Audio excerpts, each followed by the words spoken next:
Hai Miss Put dan teman-teman semua.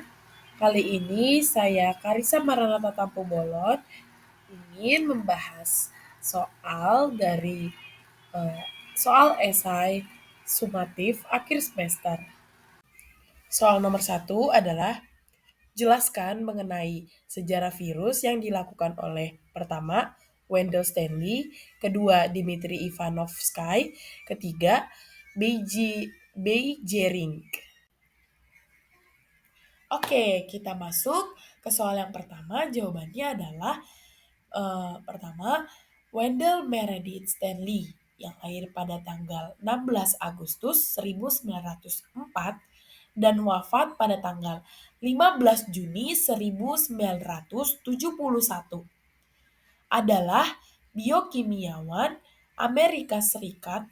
Sejarah penemuan virus menurut Wendell Stanley, seorang ilmuwan Amerika, dilakukan pada tahun 1935 silam. Stanley berhasil mengkristalkan partikel penyebab penyakit tanaman tembakau yang dikenal dengan nama tobacco mosaic virus atau TMV. Kontribusi Stanley yang paling penting adalah dalam penentuan bahwa virus bukanlah sel biasa, tetapi entitas biologis yang terdiri dari materi genetik atau biasanya asam nukleat yang dilindungi oleh protein.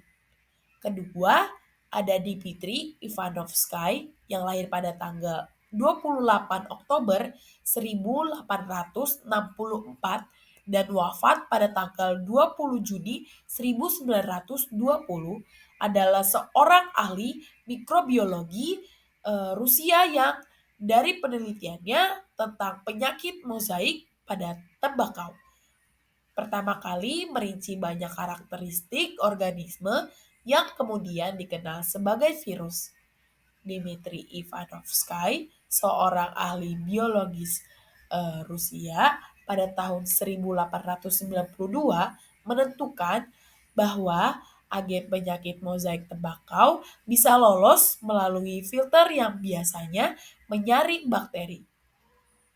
Ivanovsky tidak menyadari sepenuhnya bahwa ia telah menemukan virus, namun karyanya menjadi landasan penting dalam penelitian virologi. Ketiga, ada Martinus Willem Beijering yang lahir pada tanggal 16 Maret 1851 dan wafat pada tanggal 1 Januari 1931 adalah mikrobiologiwan dan botanikus Belanda. Ia menamai agen infeksius ini dengan istilah virus yang berasal dari bahasa Latin yang berarti racun.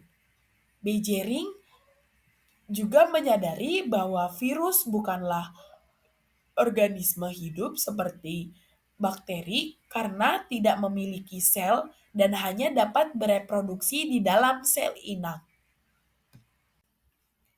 Soal selanjutnya adalah sebutkan dan jelaskan secara berurutan dua siklus reproduksi pada virus.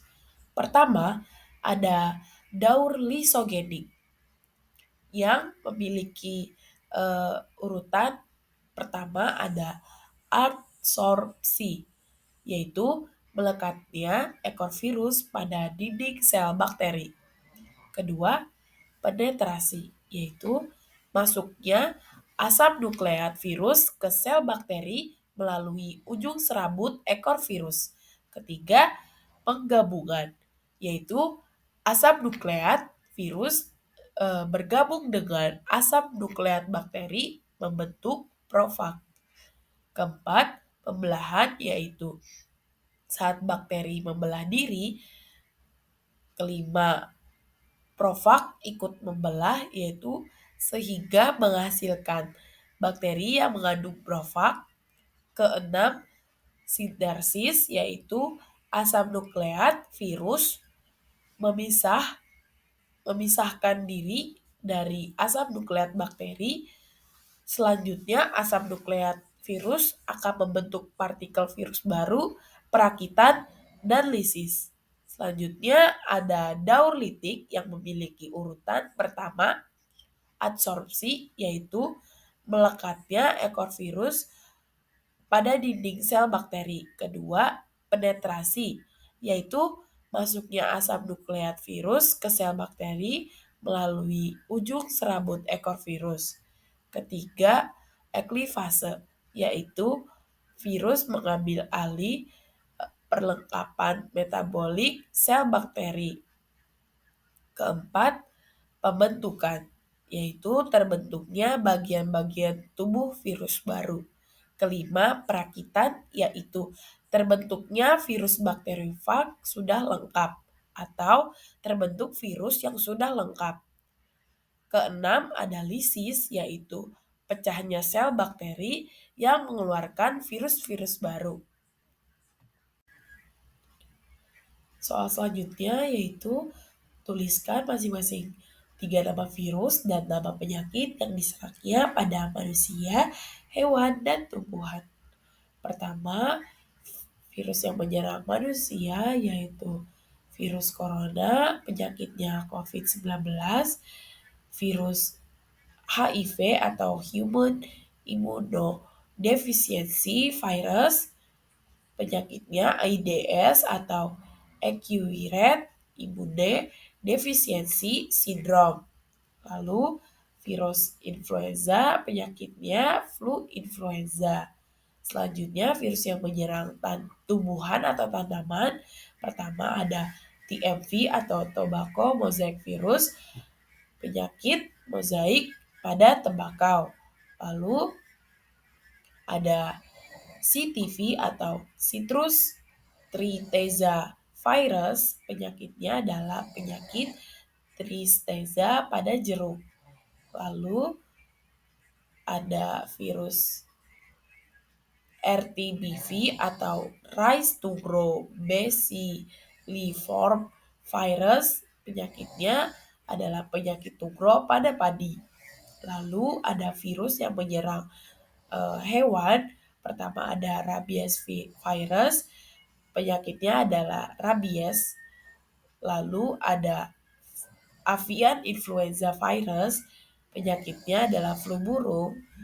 Lalu ada foot and mouth disease, penyakitnya adalah penyakit mulut dan kuku pada semua hewan berkuku belah atau genap seperti sapi, kerbau, babi, kambing, domba, dan lain-lain segalanya.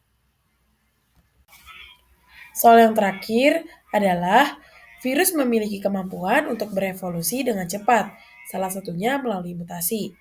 A. Analisislah bagaimana mutasi virus dapat mempengaruhi efektivitas vaksin. Jawabannya adalah pertama, perubahan struktur target protein, yaitu vaksin dirancang untuk memicu respon imun terhadap struktur spesifik protein virus.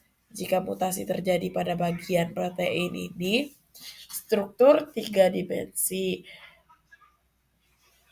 dapat berubah. Akibatnya, antibodi yang dihasilkan oleh vaksin